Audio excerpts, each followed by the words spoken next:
Welcome to Talking with the Experts. This is where we discuss great ideas to take your business to the next level. How do we know these ideas work? Well, it's because we're talking with business owners who are using these ideas. Business owners who have years of experience and expertise. All things business by business owners for business owners. And now, here is your host, Rose Davidson. Hello, welcome to Talking with the Experts. I'm your host, Rose Davidson from rosedavidson.com.au. It's my very great pleasure to introduce to Talking with the Experts, Snezana Djuric-Stefanovic, and we're going to be discussing growth mindset in business. Snezana says you can do anything you set your mind to and with the right mindset. And that's her motto in life and in business. She is a business coach and a leadership trainer. As a coach, she focuses on helping individuals and teams develop growth mindset through goals, productivity, and accountability. And as a trainer, she helps managers develop their leadership skills to develop strong, effective, efficient teams. When she's not coaching or leading training, she enjoys hiking, reading, and writing. She's an occasional runner and a Doberman owner. Welcome, Snezana. How are you today? Well, thank you for having me. And yes, that Doberman piece always gets the attention, so I always leave it there for people. You have to leave some curiosity for people to start asking questions. Absolutely, absolutely. Snezana, when you started your business, what prompted you to go into this field? Mm. Well, I've always been interested in personal development, most than anything else. And, through my school and college, I was always curious about how to be more effective, more efficient, more productive, because I've always heard of all these people, doing amazing things.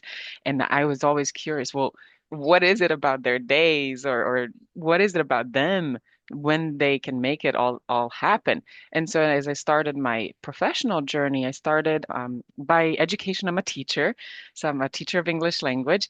And that gave me a lot of knowledge on how we learn, especially for language acquisition, so how we acquire language. And that really got me curious about the neural aspects of it all. So when we got to neurolinguistics and all of that, I got really, really curious about things. And then, unfortunately, I didn't teach much. I got into business soon after college as a manager. And then through my management career, I focused a lot on professional development in addition to personal. And as time went by, I was thinking, okay, what is my next step? How can I take this to a different level or do something different with it? And coaching came as I guess, a natural transition. I took a course on it. I wanted to gain coaching as a skill rather than anything else. And through that training, I did training with the Coaching Center, which is accredited by ICF, which stands for International Coaching Federation. And so through that process and learning about what coaching is and how we do it and what coaches do, I got really curious and I felt like, okay, this is definitely my next step. And that's how the business came into being. I started being curious about how can I do this as a business owner? Is there a way for coaches to be kind of, independent and not just part of bigger agencies or bigger groups? And that's kind of my transition into solopreneurship. Wonderful. What a great journey. I like that. It, sometimes these things come easily to people, and sometimes they sort of pushed into it a little bit, and Mm, and they find themselves sort of just stuck in there, and they even though they love what they're doing, it wasn't a natural progression for them. right, right. Yeah, I would say for me, it wasn't that obvious, from the beginning. But as I started learning and growing and developing in different areas, it just came like it was more, okay, what's my next step? And then things started emerging. You know how talking about growth mindset, when you're focused on something, you suddenly start seeing different paths and different opportunities. So I think that was my case, and leadership development as on the training aspect came very naturally to me. As as a teacher, you're trained to teach others. And so Yeah, that's always absolutely. been a Yeah, it's always been a part of my passion. I always wanted to teach, regardless of, a school setting or just whatever setting it is, but it was always that desire of transferring knowledge and helping people grow and see that they can do it, they can learn it. It may take different approach or different length of time, but you can do it. You just need to believe Mm. first and foremost that you can, and then of course do a little bit of work to get there. Yeah, that's a great point. And as owners, we need to actually trust our abilities to move forward and to grow within our Yeah, business because, we wear all these hats, and especially in the beginning, when we're just starting and we don't have the resources to outsource a lot of the right. tasks that we do. So, how can we build this growth mindset when it's quite challenging in the beginning? It is. It is. And I can completely resonate with that. When I started, I it was really hard for me to find other coaches who've been independent, so like not part of a bigger organization. And so it was hard for me to understand, well, how do you start this business and how do you go about it? How do you find clients? How do you set your pricing? What is the standard? Because if you look at if you're I work internationally, so I have clients from all over. What is my standard? And so even starting with these very basic and simple questions, you get stuck. Not to mention if you have a team or you're developing a product or you're, bigger corporation, lots and lots of challenges come with that. How do we develop growth mindset? Well, let me just kind of backtrack a little bit and just share very briefly for those who may not be familiar with it, what growth mindset really is. So it came, a psychologist, Carol Dweck, developed this concept and she posed this dichotomy of growth mindset versus fixed mindset. And so she said, people with growth mindset have this belief that our intelligence and our abilities can develop with time. We just need to put in work. And of course, we need to understand how we learn so that we can grow. But we can change, especially when it comes to our abilities and intelligence. Whereas people with fixed mindset have, I guess, the opposite view, which is I am the way I am, things are the way things are, and there's nothing that I can do to change that. It's just the way it is. And so when we look at having growth mindset, we need to be mindful of the fact that it's not you either have it or you don't have it. It's more about different areas. So in some areas, we can believe that we're very growth mindset oriented. So for example, I believe that I can learn any language because of my linguistics background, right? There are some people who would say, I'm not good at languages. I just can't speak another language for, whatever. That's a fixed mindset, for example. How do you know? Have you tried? Maybe you have tried and maybe you've failed, but that doesn't mean that in general you lack the ability to learn. Maybe just you didn't learn it the right way. So that's it in a nutshell about growth mindset. And so, as entrepreneurs, as business owners, the way we go about it is first and foremost, we recognize what are some of the aspects, what are some of the areas of ourselves, our personal lives, and then our professional lives, our business, where we think, oh, this is easy. I can learn this very quickly. I'm good at this. I've always been good at this. So that's where you have growth mind. That's where you believe that you can learn and develop and grow.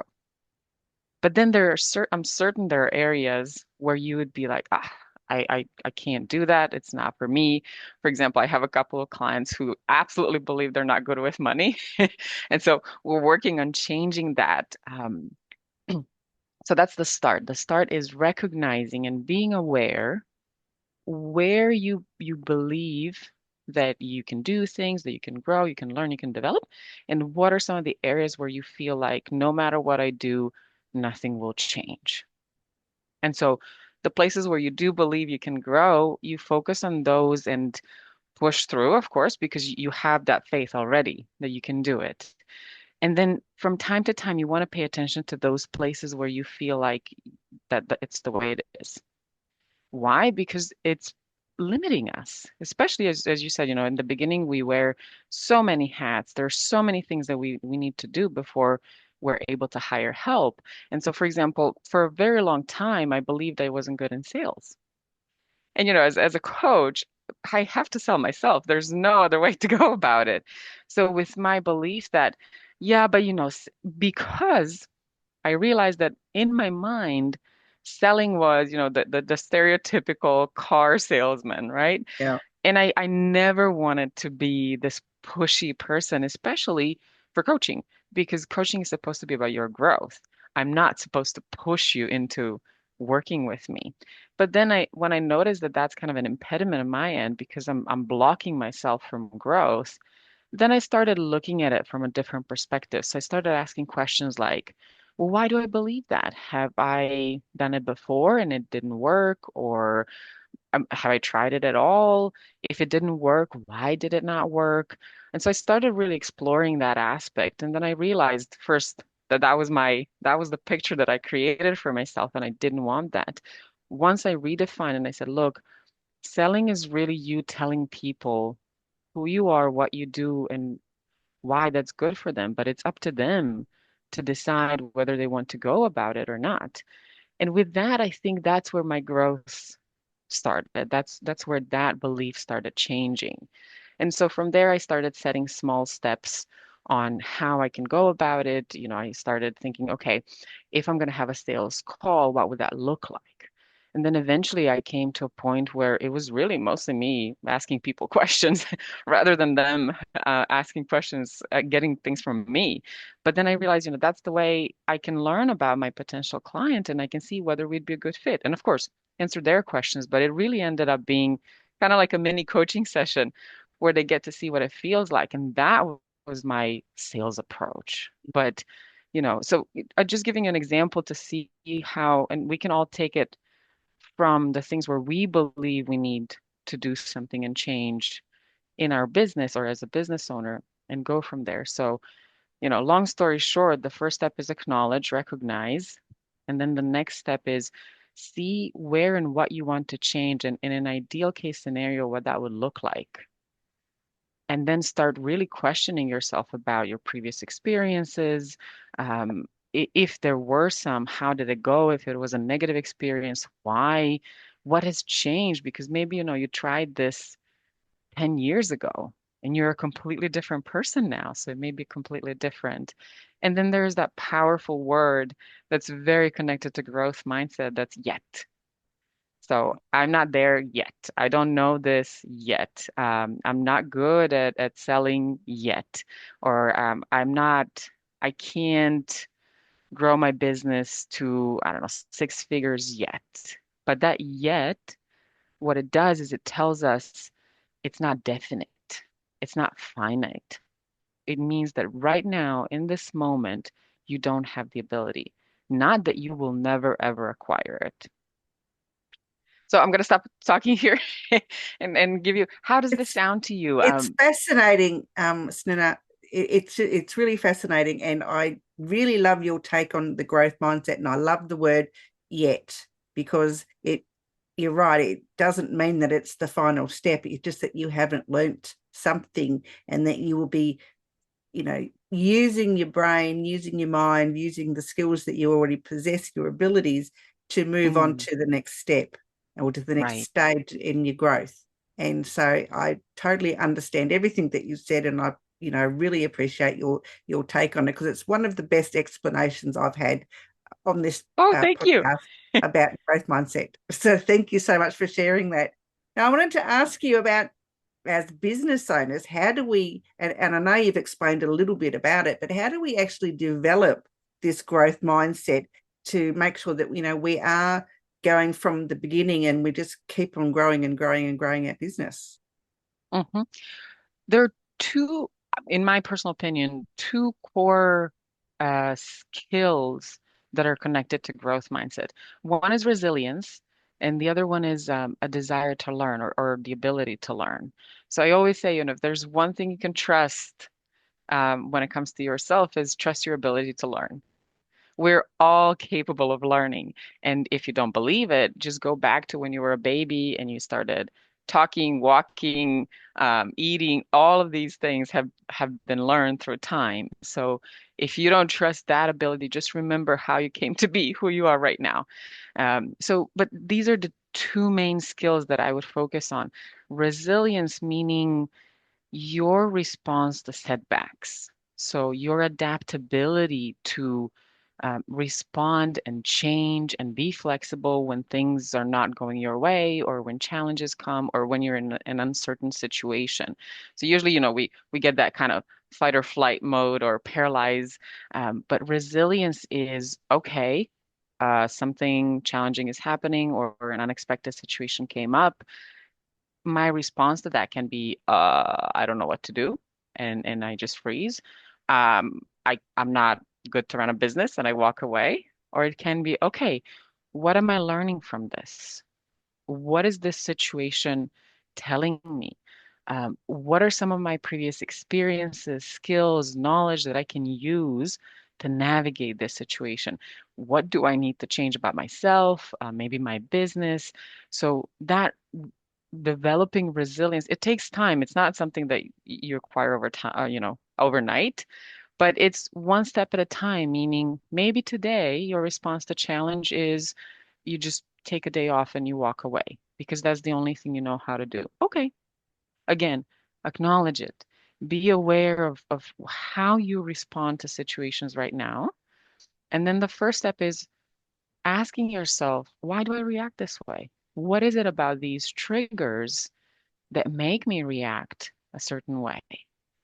And then from there, you go, okay, how can I change this? Is there anything that I can do to maybe next time react in a different way? And then the most important part is to visualize. So you look at for example, the situation that happened, and then you think, okay, well, I could have done it this or that way. Great. Imagine how you could have done it differently. But the reason I'm focusing on visualizing is because our brain can't really tell the difference between fiction and reality, meaning if something is happening in real time or not. That's why we're scared of scary movies, even though we know nothing is happening to us. But we want to use that, I guess, flaw of our brain to our advantage, because then I can create an image in my mind that has a situation the way I would have wanted it to develop. And so next time I'm in a similar situation, my brain already has two options. So it can go to my kind of the standard so far, or it can pull out that image that I gave it when I was rerunning the situation. And so the more we can imagine this different outcome, the easier it's going to be for the brain to start reacting in a different way. So that's one thing, that developing that resilience, learning to adapt, learning to change, learning to face uncertainty as best as you can. It's never going to be ideal. You're never going to be like, all right, I'm going to take the weight of the world and go with it. No, but even if you get better 1% at a time, that's still improvement. It's still Mm, growth. So what you're doing through there and how that's connected to growth mindset is you're growing. You're mm, learning about your abilities, yourself, how you react, and you're adapting and you're changing. The other skill is the ability to learn. So we always need to focus, especially as business owners, on learning. You don't have to know necessarily how to manage every single aspect of the business, but at least initially, if you're a solopreneur, you need to have some basic understanding, how do I do my taxes? How do I sell this product? How do I talk to my customers? How do I maybe start hiring someone? Where's the moment? When is the moment? Where's the point where I start thinking, okay, maybe I need help, and how do I get that help? So, we all go into business with some of our strengths. It can be your expertise, so you're an expert in the field. You know exactly how this thing works, but maybe you need someone to develop it, or maybe you need someone to sell it. You can't afford someone to sell it right now. Okay, why would I buy this product? How would I go about this? Maybe let's try and have some conversations and see if these people are interested. And then I learn from there. But so we need to learn a little bit of the basics until we are able to start hiring help or just contracting for help. But learning, and then of course, for me as a coach, I have mandatory educations that I have to take, but then also I love learning. So, I love learning new approaches to coaching because it helps me be a better coach, learning from other coaches because we all have our own perspectives and methods and ways to go about it. So, being open to that world of, oh, but I guess one piece of advice here is we can always learn. You need to know where to stop. So there's going to be a point. My suggestion is always if you apply everything that you learn, you can learn as much as you want. Mm. But that gives us a point of, okay, I need to learn, if I learn one skill, I need to now start applying it. So it'll take a little bit of time.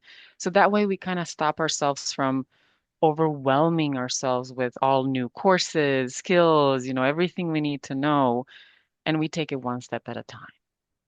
Absolutely. Rose, does that give you, did Oh, I yeah. answer that Oh, question? no, yes, absolutely. And I think, one step at a time is the way we need to go.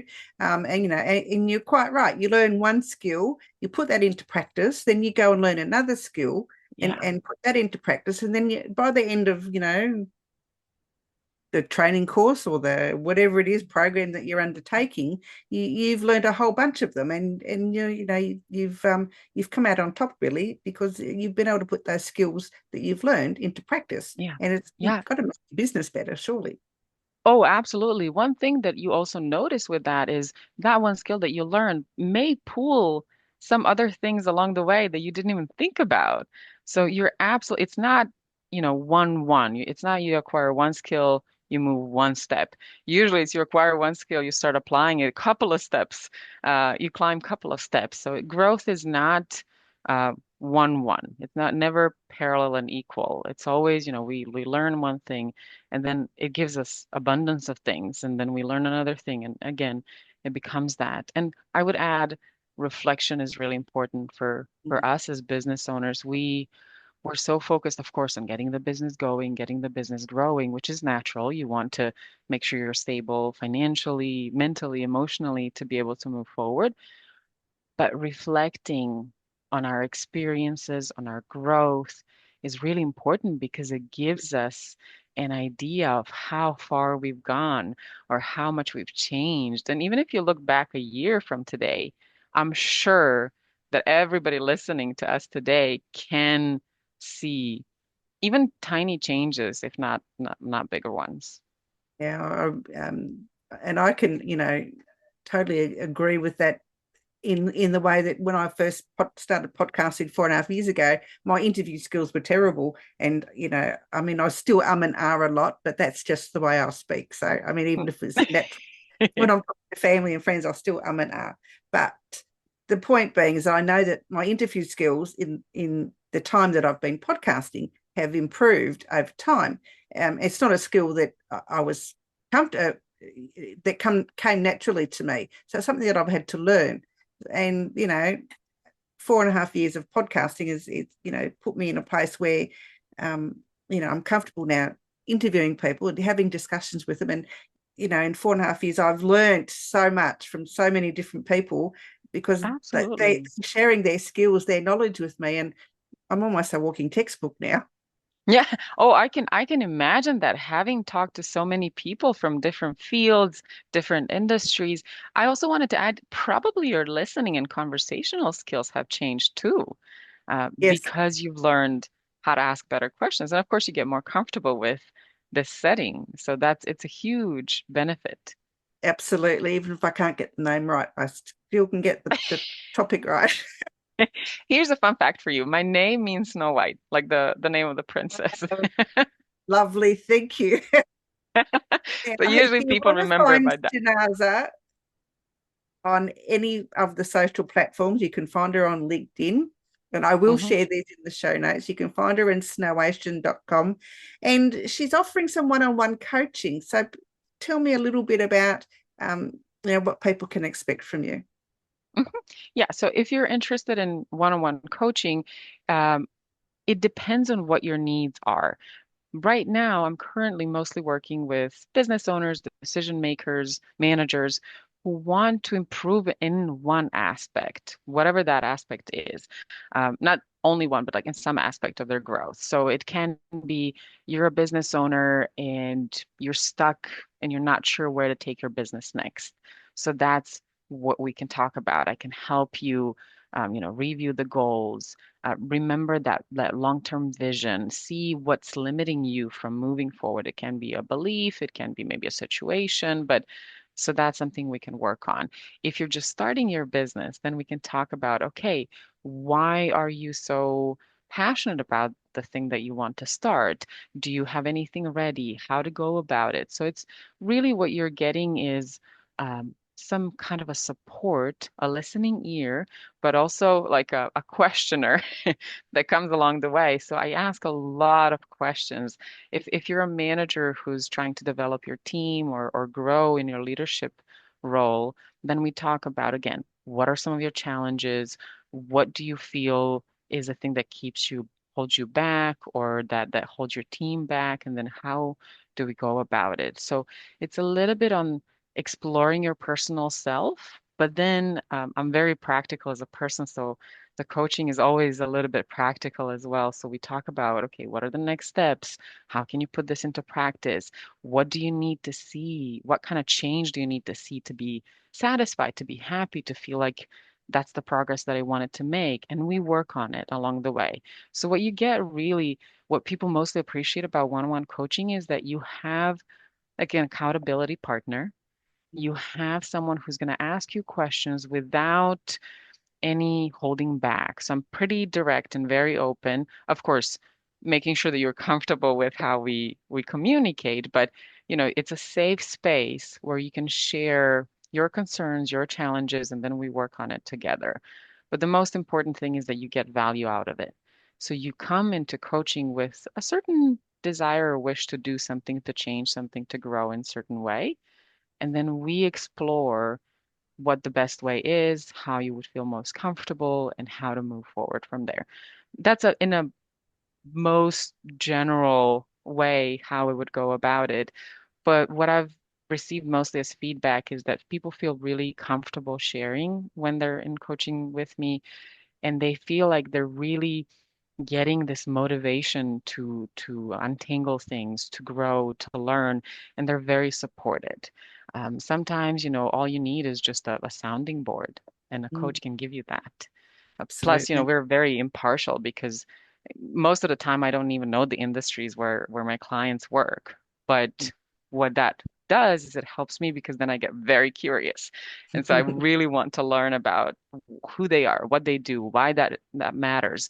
And for them, that's great because it questions what they've done so far and how they can move forward. So in a nutshell, that's what one-on-one coaching is all about.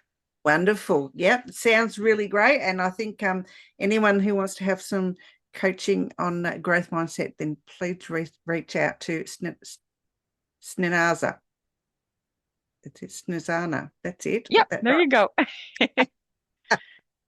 Yes, please do. I'm more than happy to schedule a call. I always have a free discovery call, which means you and I sit together and we have a conversation about who you are and what your needs are before we move forward, because I feel that it's really important for you to see the person and talk to the person who's potentially going to help you along and decide whether that's a good fit, not just from what you read, but also from how you feel as we talk.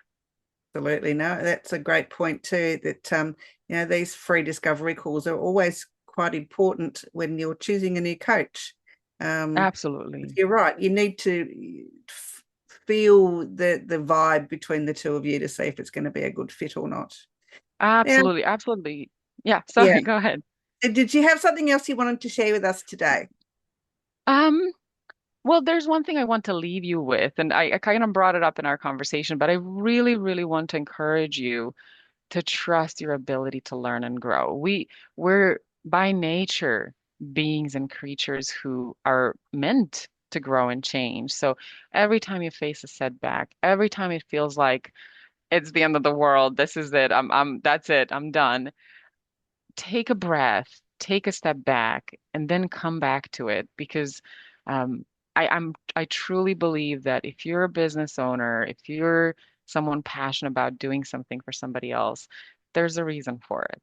So it may not right now may not feel like it, but just remember how much you've grown so far. So that's something I want to leave with. Great advice too, I think.